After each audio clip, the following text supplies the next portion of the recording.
Student welcome back to my channel Samrat Academy. तो दोस्तों मेरा नाम है आकाश और जैसा कि आप जानते हैं 4 अप्रैल को आप लोगों का साइंस का पेपर है, ठीक है।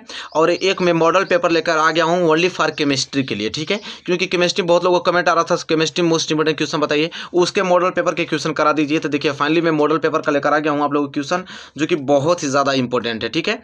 देखिए खंड ख में आप लोगों का केमिस्ट्री आता है, खंड क में फिजिक्स आता है। तो फिजिक्स का हालांकि करा रखा हूँ मैं, केमिस्ट्री का पूरा केमिस्ट्री है और इससे कम से कम आपके 15 या 20 मार्क्स आपके पक्का हो जाएंगे। कम से कम अगर कम से कम ना आए तो 10 या 15 मार्क्स तो आना तय है, ये तो बात मैं गारंटी लेता हूँ इस बात की, ठीक है। चलिए तो मेरे प्यारे विद्यार्थियों, प्रश्न नंबर पहला का बहुविकल्पीय प्रश्न आता है, उसको देख लेते हैं, ठीक है। मॉडल पेपर बहुत ज़्यादा इंपॉर्टेंट है और इससे क्वेश्चन बनना तय है। क्या है कि नौसादर को गर्म करने पर यह अमोनिया और हाइड्रोजन क्लोराइड में टूट जाता है। ठंडे में दोनों के संयोग से नौसादर बन जाता है। यह अभिक्रिया है उष्मीय वियोजन, विस्थापन कि उष्मीय अपघटन की अपघटन। देखिए प्रश्न को ले समझिए, प्रश्न क्या है। कह रहा है कि नौसादर को अगर गर्म करते हैं तो यह अमोनिया और हाइड्रोजन क्लोराइड में टूट जाता है और ठंडे में ये जो दोनों है संयोग करके नौसादर बन जाता है। तो यह अभिक्रिया क्या कहलाता है, ठीक है। वेरी मोस्ट इंपॉर्टेंट है। चलिए बताइए इसका आंसर क्या होगा। उष्मीय वियोजन होगा कि आपका विस्थापन होगा कि उष्मीय अपघटन होगा कि अपघटन होगा। तो मेरे प्यारे विद्यार्थी उष्मीय वियोजन होता है। क्या होता है उष्मीय वियोजन। ऑप्शन ए इस क्वेश्चन के लिए राइट आंसर हो जाएगा। चलिए क्वेश्चन दूसरा देखिए, कह रहा है H2S विलयन का पीएच मान है। देखिए ये तो बहुत ही ज़्यादा सिंपल है, बता देना चाहिए आपको। H2S विलयन का पीएच मान कितना होता है 0, 7 से कम कि 7 से अधिक होता है। मतलब बहुत ज़्यादा इंपॉर्टेंट है, इसका आंसर सभी लोगों को आना चाहिए, ठीक है। तो मेरे प्यारे विद्यार्थियों H2S का विलयन जो होता है, विलयन का पीएच मान जो होता है वो 7 से कम होता है, इसलिए ऑप्शन सी जो है इस क्वेश्चन के लिए राइट आंसर हो जाएगा, ठीक है।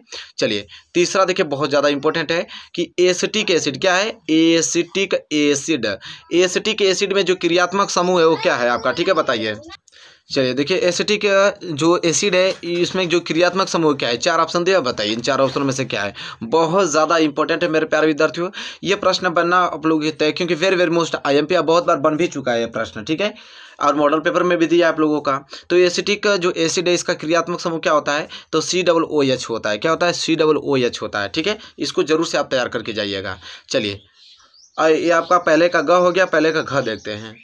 चलिए ग ही तक था, ठीक है। 3 ही प्रश्न था जो कि 1-1 नंबर के लिए था। अब यहाँ से प्रश्न दूसरा स्टार्ट हो गया जो कि 2-2 नंबर के लिए प्रश्न पूछे जाते हैं। बहुत ज़्यादा इंपॉर्टेंट है, ठीक है मेरे प्यारे विद्यार्थियों। देखिए दूसरे का क क्या है प्रश्न, पहले प्रश्न आपको दिख रहा है ना पूरा अच्छे तरीके से।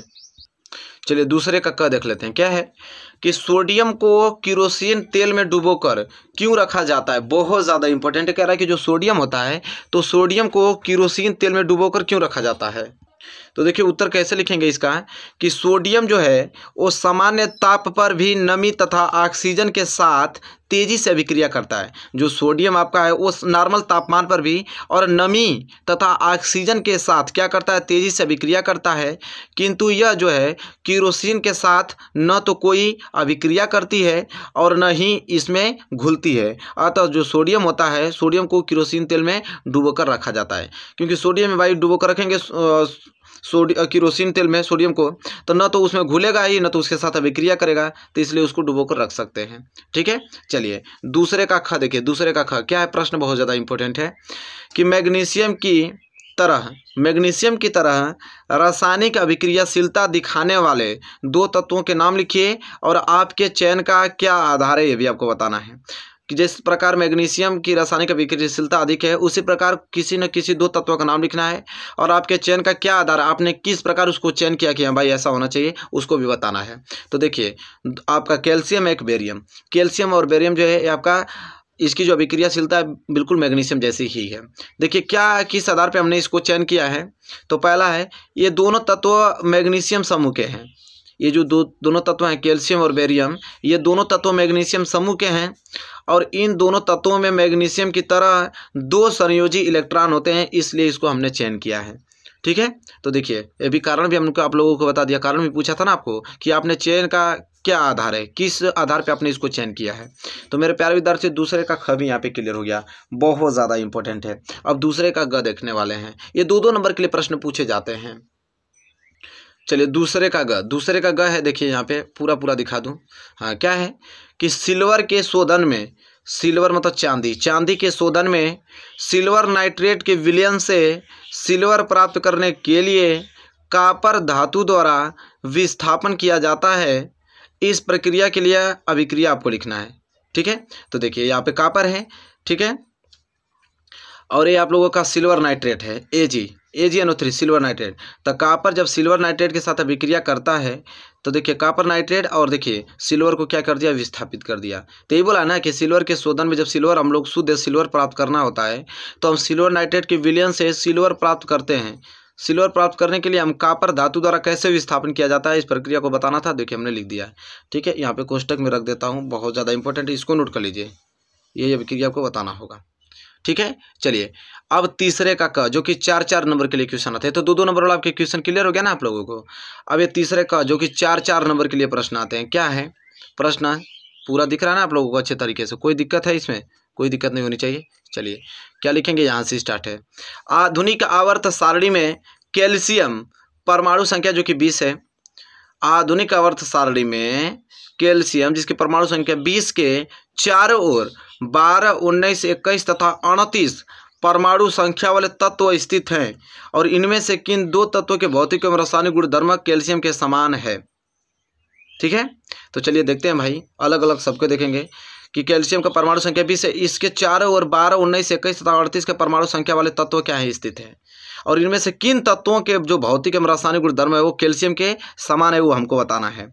तो देखिए हम लोग उत्तर कैसे लिखेंगे कि परमाणु संख्या 12 वाले तत्व का भौतिक एवं रासायनिक जो गुणधर्म है वो एक समान है, क्योंकि कैल्शियम 20 एवं परमाणु संख्या 12 एवं 38 वाले तत्वों के अंतिम कोश में केवल 2 इलेक्ट्रॉन हैं, किंतु अन्य परमाणु संख्याओं को की स्थिति में ऐसा नहीं है। देखिए 12 और 38 वाले तत्वों के अंतिम कोश में केवल कितने इलेक्ट्रॉन है, 2 इलेक्ट्रॉन है और अन्य परमाणु संख्याओं की स्थिति में ऐसा नहीं है, इसलिए इसके क्या है, समान है। अभी मैं अलग अलग डिफाइन भी करके आपको दिखा रहा हूँ, रुके रहिए। देखिए परमाणु संख्या, इलेक्ट्रॉनिक विन्यास, कैल्शियम 20 है तो 20 का जो इलेक्ट्रॉनिक विन्यास क्या होगा, 2,8,8,2। इसी तरह 12 का क्या होगा, 2,8,2 और 19 का क्या होगा, 2,8,8,1। 21 का क्या होगा, 2,8,9,2 और 29 का क्या होगा, 2,8,18,2। तो देखिए इसका भी 2 और इसका भी 2। ठीक है, किसका किसका, 21 का और 29 का, और इधर आपका 12 के भी। तो इन दोनों की इलेक्ट्रॉनिक विन्यास बाहरी कोश में क्या है, 2 है, वो इसलिए एक समान जैसा है। ठीक है, चलिए अब ख देखने वाले हैं। तीसरे का ख, ये भी 4 नंबर के लिए प्रश्न पूछे जाते हैं। क्या है कि अम्ल का जलीय विलयन क्यों विद्युत का चालन करता है। अम्ल का जो जलीय विलयन है वो क्यों विद्युत का चालन करता है। तो देखिए आंसर लिखेंगे कि जल में घुलने पर अम्ल जो है वियोचित होकर आयनों का निर्माण करते हैं। उदाहरण के लिए देख सकते हैं HCl आपका अम्ल है, पानी में घुलकर आयनों का निर्माण किया। देखिए क्लोरीन पर माइनस चार्ज और H3O पर प्लस चार्ज। ये आयन विद्युत के चालन के लिए उत्तरदायी होते हैं। जो ये आयन है वो विद्युत के चालन के लिए क्या होते हैं, उत्तरदायी होते हैं। ठीक है, चलिए मेरे प्यारे विद्यार्थियों, ख भी आप लोगों को क्लियर हो गया। ठीक है, चलिए अब चौथा प्रश्न देखने वाले हैं। ठीक है, देखिए चौथा में भी आप लोगों का चौथा का क है। चौथा का क क्या है, बहुत ज़्यादा इंपॉर्टेंट है आप लोगों के लिए। तो चौथा का क है कि CO2 कार्बन डाइऑक्साइड सूत्र वाले कार्बन डाइऑक्साइड की इलेक्ट्रॉनिक बिंदु संरचना क्या होगी। देखिए CO2 का इलेक्ट्रॉनिक बिंदु संरचना पूछा है। तो देखिए CO2 तो कार्बन 1, ऑक्सीजन 2। तो कार्बन के लिए भाई कितने चाहिए, 8 चाहिए। ठीक है, तो कार्बन के लिए 8 चाहिए, क्योंकि कार्बन की संयोजकता कितनी होती है, 8 होती है। तो 4 इसमें 4 इसमें 8 हो गया। और हालांकि ऑक्सीजन की कितना होता है संयोजकता, यहाँ पे देख सकते हैं। तो ऑक्सीजन की भी आप लोगों का बारी को समय इलेक्ट्रॉन संख्या 8 होनी चाहिए। तो 2, 2, 4 और 4, 4, 8, 2, 2, 4 और 4, 4, 8। तो देखिए कार्बन में भी 8 हो गया और ऑक्सीजन का भी आप लोग बारी को 8, 8 पूर्ण हो गया। तो देखिए कार्बन का 1 परमाणु और ऑक्सीजन के 2 परमाणु से मिलकर कार्बन डाइऑक्साइड बनता है। तो कार्बन का 1 परमाणु ऑक्सीजन के 2 परमाणु से हो गया ना। तो ये इलेक्ट्रॉनिक बिंदु संरचना है, आप इस प्रकार क्लियर कर लीजिए। ये चौथे का क है, बहुत ज़्यादा इंपॉर्टेंट है। ठीक है, तो चौथे का क तो क्लियर हो गया होगा आप लोगों को अच्छी तरीके से, इसमें कोई तो डाउट होगा नहीं, पूरा समझा गया आप लोगों को ना। अब हम देखने वाले हैं चौथे का ख। और चौथे का ख का पहला क्या पूछा इसमें कि सोडियम, ऑक्सीजन एवं मैग्नीशियम के लिए इलेक्ट्रॉन बिंदु संरचना लिखिए। देखिए पहली बात तो सोडियम के लिए लिखना है। किसके लिए, सोडियम के लिए, देख पा रहे हैं, एक सोडियम के लिए लिखना है। ठीक है, और दूसरा मैग्नीशियम के लिए भी लिखना है। इसके बाद आप लोगों का ऑक्सीजन के लिए भी इलेक्ट्रॉनिक बिंदु संरचना लिखना है। तो देखिए सोडियम के लिए क्या है, Na का इलेक्ट्रॉनिक बिंदु संरचना क्या होगा, 2,8,8, क्योंकि सोडियम का परमाणु क्रमांक कितना होता है, 11 होता है, तो 2,8,1 होगा। तो देखिए बारीक कोष में 1 है, तो इसका कैसे होगा इलेक्ट्रॉनिक संरचना 1, ठीक है, सोडियम बना के। इसी तरह ऑक्सीजन देखिए, ऑक्सीजन का परमाणु क्रमांक कितना 8 होता है, तो ये हो जाएगा 2,8, ठीक है, 2,6, क्योंकि 8 होता है तो पहली प्रथम कोष में 2 और सेकंड कोष में 6 इलेक्ट्रॉन भरे जाएंगे, तो 8 हो गया यहाँ पे। तो इसको कैसे इस प्रकार डिनोट करेंगे, 2, 2, 4, 2, 6 हो गया। इसी तरह सोडियम, ठीक है, और सोडियम कराऊँ आप लोगों का क्या पूछा था, मैग्नीशियम के लिए Mg होगा ना, अच्छा सोडियम, अरे सॉरी ये तो सोडियम इसका प्रतीक है, इसका संरचना है। मैग्नीशियम तो यहाँ है, मैग्नीशियम का आपका Mg क्या होता है, 12 होता है, तो 2,8,2 होगा। तो मैग्नीशियम के लिए क्या लिखेंगे, Mg 2, क्योंकि यहाँ पे बारी इलेक्ट्रॉन संख्या कितने, बारीक कोष में 2, तो 2 बिंदु से डिनोट करेंगे। तो मेरे प्यारे विद्यार्थियों क्लियर हो गया ना, सोडियम ऑक्सीजन मैग्नीशियम के लिए इलेक्ट्रॉन बिंदु संरचना लिखना था, क्लियर हो गया होगा आप लोगों को अच्छी तरीके से, कोई डाउट नहीं होना चाहिए। इसी तरह ख का दूसरा है कि इलेक्ट्रॉन के स्थानांतरण के द्वारा Na2O और MgO magnesium oxide sodium oxide का आपका निर्माण दर्शाइए। उसी तरह इलेक्ट्रॉन बिंदु संरचना इसका भी लिखना है, सोडियम ऑक्साइड का, मैग्नीशियम ऑक्साइड का। तो चलिए देख लेते हैं इसका आंसर। तो देखिए क्या हो जाएगा आपका सोडियम, तो देखिए सोडियम, तो सोडियम का देखिए 2 सोडियम था इसमें, क्योंकि Na2O था, Na2O, तो देखिए Na, तो 2 Na है ना, तो Na, तो बारी कोष में कितने इलेक्ट्रॉन बचते हैं, 1, तो 1 इसका हो गया, और ऑक्सीजन का हो गया यहाँ पे, तो अगर 1 इसको दे दे या 1 दे दे, तो 2, 2, 4, 6, तो 6 इसका, तो 6 और 2 8, और इसके पास 2 है, तो ये भी इसको 6 मिल जाएगा, तो इसका भी 8 हो जाएगा, ठीक है। तो इसको इस प्रकार लिख सकते हैं Na+4 Na+4, क्योंकि 1 त्याग रहा है तो धनायन बनेगा, ठीक है। और यहाँ पे ये आपका ऑक्सीजन 2 ले रहा है, तो 2 संयोजकता इस तरह लिखेंगे, या तो आप लिख सकते हैं Na2O, क्लियर हो गया बिल्कुल। इसी तरह मैग्नीशियम को 2 बारी कोष में संयोजकता कितनी है इसकी, 2, और ऑक्सीजन की 6, तो 8 बनाने के लिए 2 इससे लेगा, तो देखिए 1 ले लिया इसे, ठीक है। तो इसे Mg+2 लिखिए, क्योंकि 2 देकर धनायन बन रहा है, ठीक है, और ऑक्सीजन के पास 2, 2, 4 ऑलरेडी 6 था, 2 यहाँ से ले लिया तो 8 बन गया, बिल्कुल हो गया सिंपल। अब देखिए उसी का तीसरा कि इन यौगिकों में कौन से आयन उपस्थित हैं, मतलब इन दोनों यौगिकों में कौन से आयन उपस्थित हैं, Na2O में और MgO में कौन से आयन उपस्थिथित हैं। तो लिखेंगे इसका उत्तर कैसे लिखेंगे, तो देखिए उत्तर इस प्रकार लिखेंगे कि Na2O यौगिक में उपस्थित आयन जो है वो धन आयन है, Na+ तथा ऋण आयन O2-, O2 का मतलब कि O जो है ऑक्सीजन 2 ले रहा है, तो जो 2 लेता है वो माइनस होता है, जो 2 देता है वो प्लस होता है। तो ये देखिए आपको दे रहा है 1 इलेक्ट्रॉन, तो आपका प्लस हो गया, यह 2 लेके आपका ऋणायन बन रहा है, ठीक है। इसी तरह MgO में उपस्थित आयन जो है धन आयन, मतलब Mg दे रहा है, 2 इलेक्ट्रॉन दे रहा है, तो ये प्लस चार्ज होगा, और ऑक्सीजन 2 इलेक्ट्रॉन ले रहा है, तो ऋण आयन होगा, ठीक है। ये स्क्वायर का मतलब वो है कि 2 इलेक्ट्रॉन वो ले रहा है, और इसलिए ले रहा है तो ऋणात्मक होगा। तो आई होप आपको क्लियर हो गया ना प्रश्न, कोई डाउट नहीं होना चाहिए। चलिए आगे के प्रश्न की तरफ बढ़ चलते हैं। चलिए ये तो ख था, अब ग देखने वाले प्रश्न ग। देखिए ग है ना, क्या प्रश्न पूरा दिख रहा है आप लोगों को, प्रश्न बहुत ज़्यादा इंपॉर्टेंट है। ग प्रश्न यह है कि जब लोहे की कील को कॉपर सल्फेट के विलयन में डुबोया जाता है तो विलयन का रंग क्यों बदल जाता है। बहुत ज़्यादा इंपॉर्टेंट है कि जब लोहे की कील को अगर कॉपर सल्फेट के विलयन में डुबोया जाता है तो विलयन का जो रंग है क्यों बदल जाता है। तो देखिए आंसर कैसे लिखेंगे, बहुत ज़्यादा इंपॉर्टेंट, 4 नंबर मिलने वाला है। लिखेंगे कि जब लोहे की कील को कॉपर सल्फेट के विलयन में डुबोया जाता है तो लोहा कॉपर को कॉपर सल्फेट के विलयन से विस्थापित कर देता है, हाँ विस्थापित कर देता है, और क्या करता है कि आयरन सल्फेट बनाता है, विस्थापित करके आयरन सल्फेट बनाता है, क्योंकि आयरन जो है वो कॉपर से अधिक अभिक्रियाशील होता है, जिस कारण आयरन कॉपर सल्फेट से कॉपर को क्या कर देता है, विस्थापित कर देता है, जो हल्के हरे रंग का है। इसलिए कॉपर सल्फेट की विलयन जो नीले रंग का रंग जो होता है बदल जाता है। देखिए यहाँ पे आपका आयरन है और कॉपर सल्फेट के विलयन में डूबे रहा हूँ इसको, लोहे को, तो आयरन अधिक अभिक्रियाशील है तो कॉपर को अलग कर देगा। तो देखिए कॉपर को अलग कर दिया और उसके साथ सल्फेट के साथ मिलकर आयरन सल्फेट बना दिया, जो कि हरे रंग का है, और यहाँ पे कॉपर जो है यहाँ पे अपना का नीले रंग का हो जाता है। तो इसलिए कॉपर के विलयन में जब लोहे को डुबोते हैं तो उसका रंग क्या होता है, बदल जाता है। तो यहाँ से इस प्रश्न से 4 नंबर आप लोगों का पक्का हो गया। 4 नंबर यहाँ से आप लोगों को क्या होगा, बिल्कुल आसानी से आप लोगों को मिलने वाले हैं। क्लियर। चलिए नेक्स्ट क्वेश्चन बढ़ते हैं। चलिए देखिए घ देख लेते हैं। ये भी आप लोगों को 4 नंबर के लिए प्रश्न पूछा, बहुत ज़्यादा इंपॉर्टेंट है। छोटा ही इसका छोटा ही आंसर देंगे, 4 नंबर मिल जाएगा। क्या है कि अगर आपके पास 2 बिलियन है ए और बी, देखिए ध्यान से क्वेश्चन को समझेंगे ना, आराम से उसका उत्तर दे पाएंगे। आपके पास 2 बिलियन है ए और बी है, और बिलियन ए के जो पीएच का मान है वो 6 है, और बिलियन जो बी है उसका पीएच का मान 8 है। और किस बिलियन में हाइड्रोजन आयन की सांद्रता अधिक है, और इनमें से कौन अम्लीय है तथा कौन क्षारीय है, ये आपको बताना है।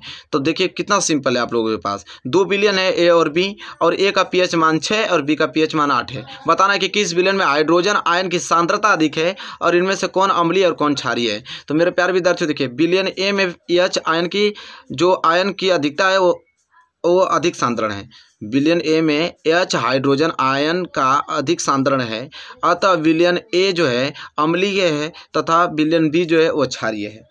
जिसका पीएच मान कम होगा उसमें आयन की सांद्रता अधिक होगी, और जिसका पीएच मान ज़्यादा होगा उसमें आयन की सांद्रता कम होगी, और जो अधिक होगा वो तो अम्लीय होगा। क्योंकि भाई देखिए आपका अम्लीय हो गया ए, क्योंकि 7 से कम हो गया, और क्षारीय 8 है उससे अधिक है, तो क्या हो जाएगा, बी जो विलियन है वो क्षारीय हो जाएगा। सिंपल है, कितना आसान है। क्लियर हो गया ना मेरे प्यारे विद्यार्थियों। चलिए या तो अथवा करके क्वेश्चन दिया है कि निम्न पदों की परिभाषा दीजिए, कि खनिज क्या होता है, अयस्क किसे कहते हैं, गैंग किसे कहते हैं, इसकी परिभाषा देना है। ठीक है, तो सिंपल दे पाएंगे हम लोग। तो सबसे पहले हेडिंग डालेंगे खनिज, कि खनिज क्या होता है। तो क्या लिखेंगे कि वे तत्व या यौगिक जो भूपर्पटी में प्राकृतिक रूप में पाए जाते हैं उन्हें खनिज कहते हैं। वे तत्व या यौगिक जो भूपर्पटी में क्या होते हैं, प्राकृतिक रूप से पाए जाते हैं, उन्हें हम क्या कहते हैं, खनिज कहते हैं। बच गया आपका अयस्क और गैंग। तो चलिए जान लेते हैं कि अयस्क और गैंग क्या होता है। सिंपल हेडिंग आपको डालना है अयस्क, और क्या लिखेंगे अयस्क में कि कुछ स्थानों पर खनिजों में कई विशेष धातुएं अत्यधिक मात्रा में होती हैं, जिन्हें हम आसानी से क्या कर सकते हैं, निकाल सकते हैं। ठीक है, जिन्हें हम क्या कहते हैं, खनिज कहते हैं। ठीक है, तो उन्हें हम खनिजों को अयस्क कहते हैं। तो जो भी खनिज होता है उसमें कुछ विशेष प्रकार की धातुएं अगर अधिक मात्रा में पाई जाती हैं, तो उन्हें हम आसानी से निकाल भी सकते हैं और कम खर्च में। ठीक है, तो उन्हें हम क्या कहते हैं, उन खनिजों को पूरे खनिज को हम अयस्क कह सकते हैं। मतलब हम ये कह सकते हैं जितने भी खनिज उनको अयस्क कह सकते हैं, लेकिन पूरे अयस्क को हम खनिज नहीं कह सकते हैं। ठीक है, लास्ट आपका बचा है गैंग। गैंग किसे कहते हैं, तो पृथ्वी से प्राप्त खनिज अयस्कों में मिट्टी, रेत आदि जैसे कई अशुद्धियां होती है, जिन्हें गैंग कहा जाता है। जो भी आपके अयस्क पाए जाते हैं तो अयस्क में मिट्टी, धूल के कण पाए जाते हैं। तो ठीक है, वही मिट्टी, धूल के कण को हम गैंग कहते हैं। ठीक है, जब उसको हम शुद्ध रूप से प्राप्त करते हैं तो इसी गैंग को विस्थापित करके ही हम उसका शुद्धिकरण करते हैं।